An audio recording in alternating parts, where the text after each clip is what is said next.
Books presents an unabridged recording of Chronicles of the Kings, Book 2, Song of Redemption, by Lynn, narrated by Suzanne Torren and directed by Jenny Seelig.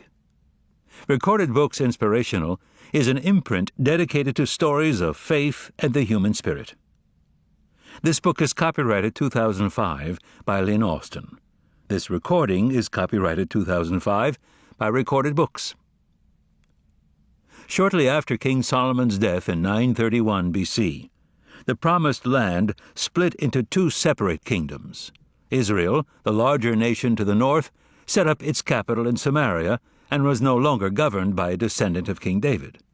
In the southern nation of Judah, David's royal line continued to rule from Jerusalem. The narrative of this book centers on events in the life of Hezekiah, who ruled Judah from 716 to 687 BC. Our story opens with the following quote from Exodus chapter 15, verse 2. "The Lord is my strength and my song. He has become my salvation." And now, Song of Redemption. Prologue. The rain finally ended, but puddles dotted the streets of Jerusalem as King Hezekiah walked down the hill from his palace to the valley of Hinnom. He followed the route that the procession had taken when he'd been a child, ripped from his bed at dawn to witness the sacrifices to Molech. But this time there was no procession, no entourage of priests and soldiers forcing him to march against his will. Only his friend Jonadab, captain of the palace guards, at his side. Fog blanketed the view ahead of him, and Hezekiah could barely see the jagged cliffs through the mist. It seemed appropriate that a shroud would cover this valley of death. He strode through the city gate and turned down the narrow divide, remembering the pounding drums, the column of smoke, his helpless terror. Once again Hezekiah stood face to face with his enemy, Molech.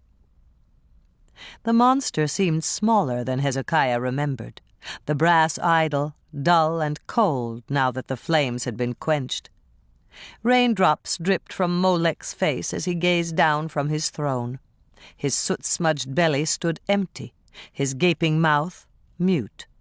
Heavy ropes shackled him, circling his neck, his chest, his arms, and feet.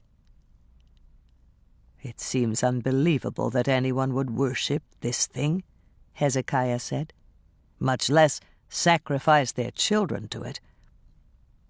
"Our nation will be a much better place without it," Jonadab agreed, "and it's fitting that you're the one to destroy it, Your Majesty." Hezekiah nodded, remembering how close he'd come to being destroyed by Molech. He watched as the workers harnessed 2 teams of oxen to the statue. Then, on Hezekiah's signal, the foreman's whip cracked and the animals strained forward. The ropes stretched taut. Molech teetered on his throne for a moment, then lost his balance and crashed to the ground. The oxen dragged the idol a few more feet before halting. Molech's arms reached toward Hezekiah as if pleading for help. "Well, that's the end of him, Your Majesty," Jonadab said. If only it were that simple.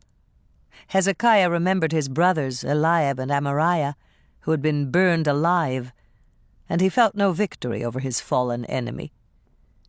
"I'm afraid there are still plenty of people who'd rather cling to ignorance and superstition than seek the truth, and they're the ones who'll keep Molech alive."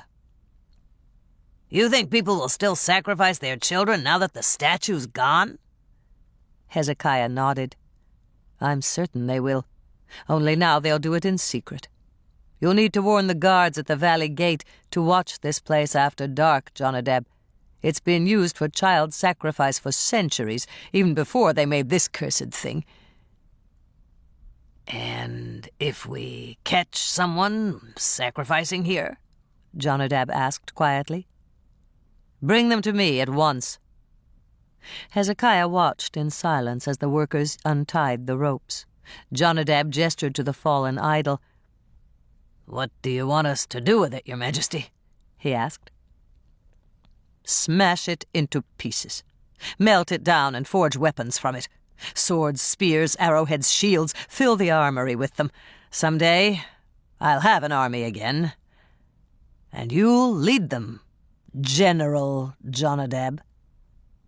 The captain looked up at him in surprise. "Your Majesty?"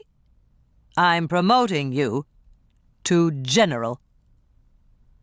It took Jonadab a moment to recover his composure. Then he bowed.